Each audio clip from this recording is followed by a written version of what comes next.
आपका हमारे YouTube channel पर हार्दिक स्वागत है। चैनल पर नए हैं तो कृपया चैनल को सब्सक्राइब कीजिए, जुड़िए हमारे साथ में। बहुत से ऐसे अभ्यर्थी कल बड़े चिंतित थे और हम ये ज़रूर कह पा रहे हैं कि आप लोगों की चिंताओं का समाधान निकालने का जो प्रयास किया गया था वो सार्थक होता दिख रहा है। और मैं आपको सबसे पहले सूचना देना चाहूँगा कि फ़िलहाल तो है ना, एमए से जो ये लोग एमए किए हुए हैं वह फार्म भर सकते हैं, कोई दिक्कत नहीं है। और सबसे बड़ी चीज़ ये कि अब आगे भाई देखते जाइए आगे के क्या होता है, लेकिन इतना ज़रूर जान लीजिए कि ये छूट जो है आपको एक भर्ती के लिए ही मिलेगी। और उनका कहना है कि अभी प्रोफार्मा नहीं पूरा तैयार हो पाया है, इसके चलते ये भर्ती जो है बिना बीएड के ही आएगी, जैसे पूर्व में आती रही है। इसको इसमें छूट दी जाएगी, लेकिन आने वाले समय में भर्तियों में हो जाएगा, है ना, बीएड अनिवार्य हो जाएगा, इसमें कोई दो राय नहीं है। लेकिन आपको इस भर्ती के लिए जो 35,000 भर्ती आपकी आने वाली है इसमें बीएड से छूट रहेगी। और एक चीज़ और, ये पुराने मानक पे तैयारी हो रही है तो कोई दिक्कत नहीं है। सरकार भी चाहती है, चुनावी वर्ष है और चुनावी वर्ष के कारण से ये लाभ आपको मिलने जा रहा है। अन्यथा तो आपको भी अच्छे तरीके से मालूम है कि पॉसिबल नहीं है ना। लेकिन फिर भी सरकार, हम लोगों ने अनुरोध किया था कई बार, ट्विटर पे भी मैसेजेस किए, तमाम प्रकार की चीज़ें की, तमाम प्रकार के रिक्वेस्ट किए, जिसका बेनिफिट आप लोगों को मिलता भी दिख रहा है। और इसका फ़ायदा ये मिल रहा है सीधे तौर पर दोस्तों, है ना, कि आप लोगों को छूट मिलने जा रही है वह फिर से जैसे पुरानी नियमावली थी उसी हिसाब से हो जाएगा। एलटी में भी प्रवक्ता के लिए नहीं बीएड अनिवार्य रहता था, तो इस बार भी वो वही प्रक्रिया चलेगी, किसी प्रकार कोई दिक्कत नहीं है। तो मेरे बीएड डिग्री धारकों, आप लोग ये तो जान लीजिए कि आने वाले समय में आप लोगों को महत्व बढ़ने वाला है। लेकिन जो कुछ विषय हैं जैसे कि कला है ना, तो इन सब में भी बीएड की शुरुआत होने जा रही है कि बीएड कर सकते हैं लोग। तो इसके लिए एनसीटीई अपनी ओर से एक डिप्लोमा देगा, ठीक है। तो देखिए दोस्तों,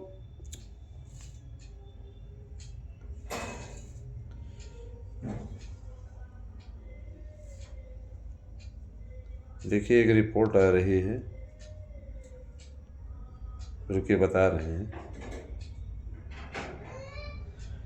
हाँ मित्रों, देखिए सूचना हमारे पास में आई हुई है कि इसकी विज्ञप्ति 15 तारीख को दिन 12 बजे जारी कर दी जाएगी। मैंने टीजीटी, पीजीटी और एलटी इन तीनों के विज्ञापन एक साथ आ रहे हैं। और ध्यान दीजिएगा, इनके विज्ञापनों का जो पूरा अध्याचन है सब प्राप्त हो चुका है, वेरिफिकेशन का भी काम पूरा हो चुका है, साइट बनाने की कार्यवाही हो रही है। और सबसे बड़े मुद्दे की बात, मज़े की बात, कि अब जो है बहुत जल्दी ही आप लोगों के बीच में ये विज्ञापन आ जाएगा 15 मार्च तक। 15 मार्च को आएगा तो मान के चलिए 16 या 17 से इसका आवेदन स्टार्ट होगा। अभी फ़िलहाल जो कार्यवाही चल रही है मैं उससे बहुत संतुष्ट हूँ, बहुत खुश हूँ कि उस पर वेबसाइट, साइट इत्यादि बनाने का काम चल रहा है। दोस्तों मैं ज़रूर कहना चाहता हूँ, मैं देखिए किसी भी प्रकार का कोई भी ऐसी वैसी बातें नहीं करता हूँ, जो करता हूँ ऑथेंटिक करता हूँ। तो विज्ञापन निकालने की पूरी तैयारी हो रही है। और आपका जो पूर्व का कार्यक्रम दोस्तों, उसके हिसाब से काम चल रहा है। और मुद्दे की बात में मैं आना चाहूँगा कि प्रवक्ता से इंटरव्यू समाप्त। तो प्रवक्ता से इंटरव्यू समाप्त करने का जो डिसीजन लिया गया है वो काफ़ी काबिल तारीफ़ है। लेकिन ध्यान दीजिएगा कि सरकार ने तय किया है कि हर साल भर्ती आया करेगी। भर्ती में किसी प्रकार का कोई लोचा नहीं रहेगा, हर साल भर्ती आया करेगी। भर्ती समयबद्ध तरीके से कराने का, कंप्लीट कराने का भी शासन का एक मंतव्य है निश्चित रूप से। दोस्तों मैं ये चीज़ स्पष्ट कह देना चाहता हूँ कि आप सब शिक्षक भर्ती की तैयारी करते रहें।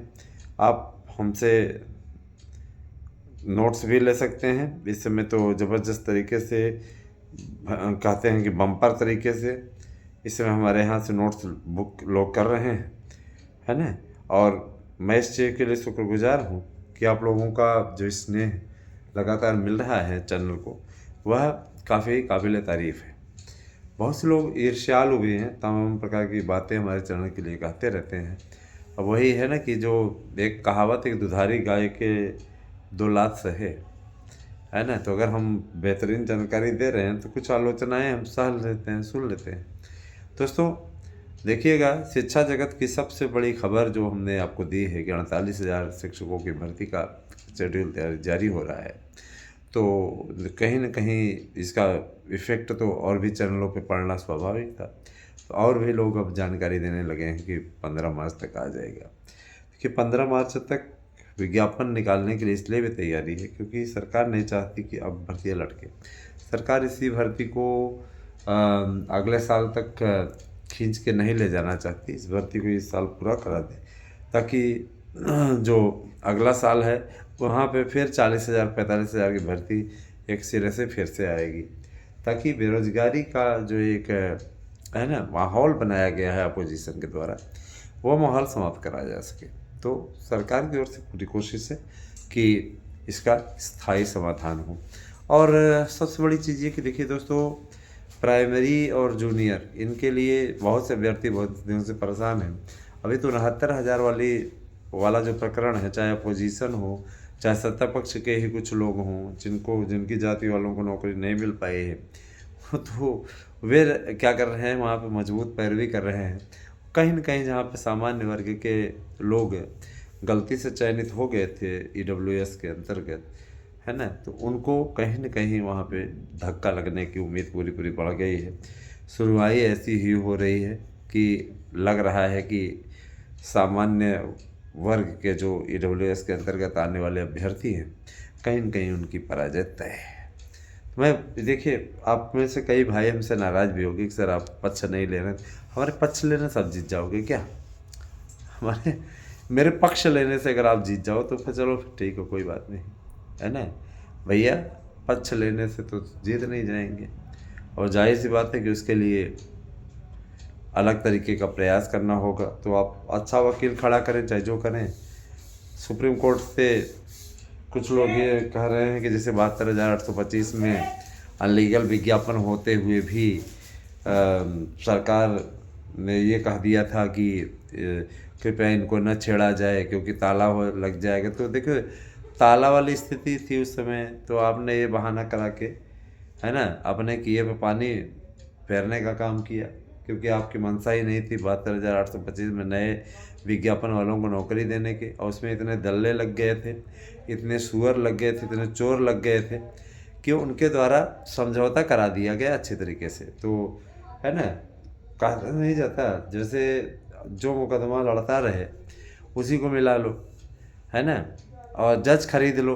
तो इन लोगों ने वही किया, जज खरीदने का काम किया। उसमें इस तरीके के बेतुके डिसीजन नहीं आते हैं। इस पर मैं इसलिए भी कमेंट कर रहा हूँ, इस तरीके के बेतुके डिसीजन नहीं आते। कि साल आप पहले कमेंट करो कि अगर गलत पाया गया विज्ञापन तो रद्द किया जाएगा और इनको हटा करके दूसरे अभ्यर्थियों का, जिनका जो विज्ञापन की लड़ाई लड़ रहे हैं, उनको नियुक्त किया जाएगा।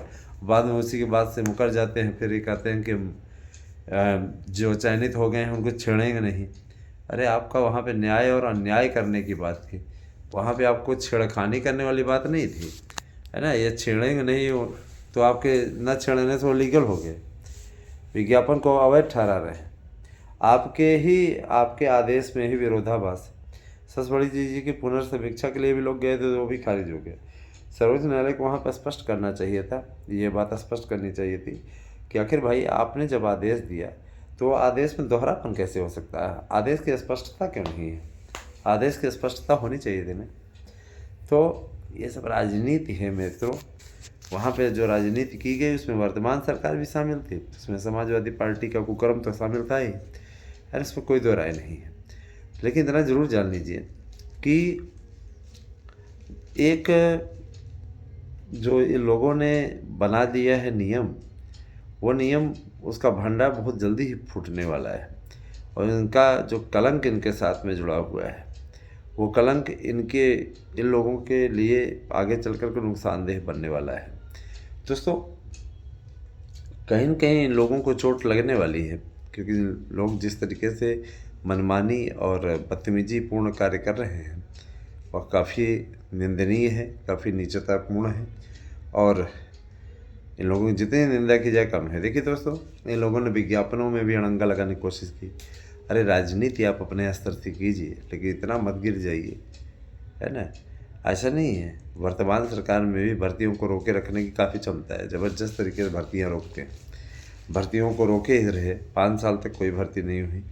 अभी देखिए नज़दीक आया है तो अब जा करके जान रहे हैं कि विवाद हो जाएगा तो भर्ती निकाल रहे हैं। सरकारों को राजनीति से, विशेष तौर पे अभ्यर्थियों के प्रति राजनीति से बचना चाहिए, है ना। अब अखिलेश जी ने कहा कि अगर हमारी सरकार में 72,000 से 25 काउंसलिंग कराते हैं, क्या वो सरकार बन जाती तो कराती क्या। ये चीज़ छात्र भी जान गए थे कि ये सिर्फ गोली देने का काम कर रहे हैं, इसीलिए, है ना। और नहीं बस देखिए, इनको पूरे लोगों ने वोट दिया था, अखिलेश यादव को छात्रों ने पूरा झोर के वोट दिया, है ना। उनको लगा कि क्या कहते हैं, नहीं कुछ तो ऐसे वैसे हो जाएगा, बेरोजगारी भत्ता की भी घोषणा की लेकिन फिर हुआ क्या, बाद में वही ढाक के 3 पात, कोई भी उसका रिजल्ट निकला नहीं। अभ्यर्थियों ने जम के दिया। अब जैसे कुछ लोग कहते हैं कि दिल्ली में बीजेपी इसलिए जीती कि 2500 योजना काम कर गई, ऐसे वैसे नहीं। जो टैक्स पेयी है, जो लगातार टैक्स देते हैं, इस बार वोट देने के लिए वो भी निकले, और जो जिनको कानून व्यवस्था इत्यादि सही चाहिए, ऐसी महिलाओं ने भी बीजेपी को वोट दिया। जो आम आदमी पार्टी को हटाना चाहते थे, उन लोगों ने भी झोरम झोर वोट दिया, तो इसीलिए बीजेपी की सरकार बनी। 45% हो पाई, 43 से पाई, बाकी कांग्रेस पाई। आप स्वयं समझ लीजिए क्या स्थिति थी। कहीं न कहीं ये जो तर्कों का एक जंजाल नहीं चलता दोस्तों, कहीं न कहीं ये प्लस पॉइंट की ओर बढ़ता है तो अच्छा लगता है। तो आप हमारे चैनल के से जुड़े हुए हैं, और मैं आपसे यही अपील करना चाहूँगा कि किसी भी अन्य यूट्यूबर्स के चक्कर में ना आएँ जो आपको बेवकूफ़ बना सकते हैं। आप हमारे द्वारा प्रोवाइड कराए जा रहे शानदार नोट्स खरीद करके 100% कामयाबी ले सकते हैं। तो याद रखिएगा, हम जो आपको नोट्स दे रहे हैं, इससे सफलता की गारंटी है। गारंटी कार्ड भी आपको नोट्स के साथ उपलब्ध करा रहे हैं, तो देर किस बात की। 8115 99 001 व्हाट्सएप नंबर है मेरा। एड्रेस दीजिए पिन कोड सहित, इसी नंबर पर गूगल पे कीजिए, उसके बाद आपके नोट्स को उपलब्ध करा दिया जाए। कुंभ के चलते भीड़ बहुत चल रही थी, लेकिन धीरे धीरे सब नॉर्मल होना शुरू हो जाएगा 26 के बाद। तो निश्चित रूप से अभी आप बुकिंग करेंगे तो निश्चित रूप से आप लोगों को 26 तारीख है उसके बाद में मिल जाएगा। ठीक है, बताना हमारा फ़र्ज़ है, करना न करना आपका काम है। हम तो अपने हिसाब से ही बताए थे दोस्तों। प्राइमरी के लिए भी पूरी वैकेंसी पा चुके हैं, जिसका जल्दी ही विज्ञापित पद कर दिया जाएगा।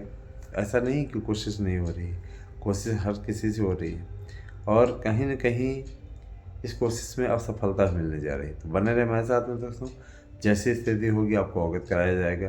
बहुत बहुत धन्यवाद दोस्तों। OTR अवश्य करा लेना, बिना OTR के आप फॉर्म नहीं भर पाओगे। Thank you, have a nice day.